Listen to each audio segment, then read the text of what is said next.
नमस्कार, आप देख रहे हैं यंग भारत न्यूज और मैं हूं आपके साथ नितिन पांच। आज की विशेष रिपोर्ट में हम बात करेंगे उत्तराखंड के नैनीताल में हुई एक दिल दहला देने वाली घटना की, जो न केवल इंसानियत को शर्मसार करती है बल्कि सामाजिक सौहार्द को भी चुनौती दे रही है।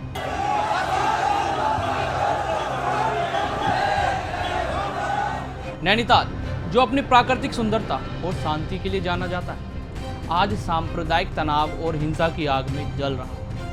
एक 12 साल की मासूम बच्ची के साथ हुए उस जघन्य अपराध ने पूरे शहर को हिलाकर रख दिया। तो आइए जानते हैं इस घटना के पीछे की पूरी कहानी। यह मामला है 12 अप्रैल का, जो बीते बुधवार यानी 1 मई को प्रकाश में आया, जहां एक 73 वर्षीय बुजुर्ग मोहम्मद उस्मान ने कथित तौर पर एक 12 साल की नाबालिग लड़की के साथ बलात्कार किया। उस्मान ने मासूम को 200 रुपये का लालच देकर और उसे घर छोड़ने का वादा करके अपने जाल में फंसाया, लेकिन इसके बाद उसने चाकू की नोक पर बच्ची के साथ बहशीपन की सारी हदें पार कर दी। बच्ची ने डर और दर्द के बीच अपने परिवार को आपबीती सुनाई, जिसके बाद परिवार ने पुलिस में शिकायत दर्ज की। बुधवार को यह मामला सामने आने के बाद नैनीताल की सड़कों पर गुस्सा फूट पड़ा।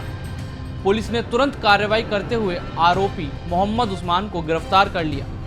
गुरुवार को पीड़िता का मेडिकल परीक्षण भी कराया गया, लेकिन इस घटना ने पूरे शहर में सांप्रदायिक तनाव की एक ऐसी आग भड़काई जो अब बेकाबू होती दिखाई दे रही है। हिंदू समुदाय के लोगों ने सड़कों पर उतरकर आरोपी के खिलाफ सख्त कार्रवाई की मांग की, लेकिन गुस्सा यहीं नहीं थमा।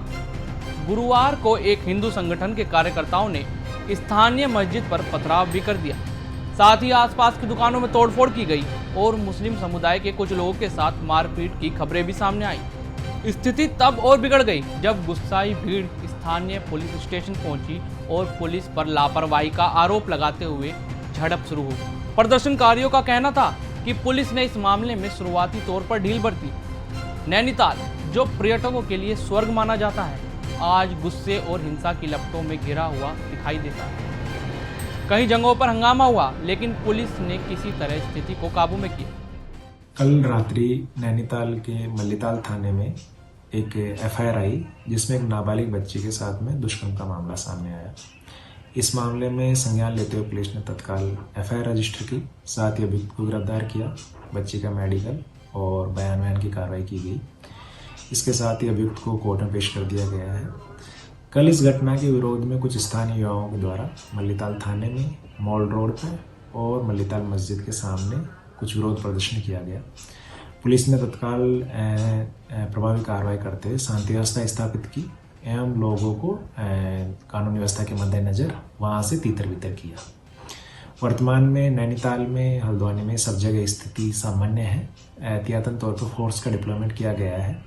हमारी सब लोगों से अनुरोध है कि पुलिस इस मामले में कठोर कार्रवाई कर रही है, अतः किसी तरीके के भ्रामक पोस्टों में और भ्रामक प्रचार प्रसार जो हो रहा है उसके झांसे में न आए। पुलिस पर भरोसा रखें। साथ ही जितने टूरिस्ट नैनीताल आने वाले हैं उनको भी हम बताना चाह रहे हैं कि यहाँ सिचुएशन पूरी तरह नॉर्मल है और वो बेफिक्र होकर नैनीताल में आ सकते हैं। और यहाँ पर जो हमारा पुलिस डिपार्टमेंट है वो टूरिस्ट की सेफ्टी, सिक्योरिटी और उनके कंफर्ट के लिए तैनात किया हुआ है। अब नैनीताल में तनाव को देखते हुए भारी पुलिस बल तैनात किया गया। आरोपी उस्मान के घर को बैरिकेड से घेर दिया गया है ताकि प्रदर्शनकारी उस पर हमला ना कर सके। लेकिन कहानी यहाँ खत्म नहीं होती। नैनीताल नगर पालिका ने भी इस मामले में कड़ा रुख अपनाया।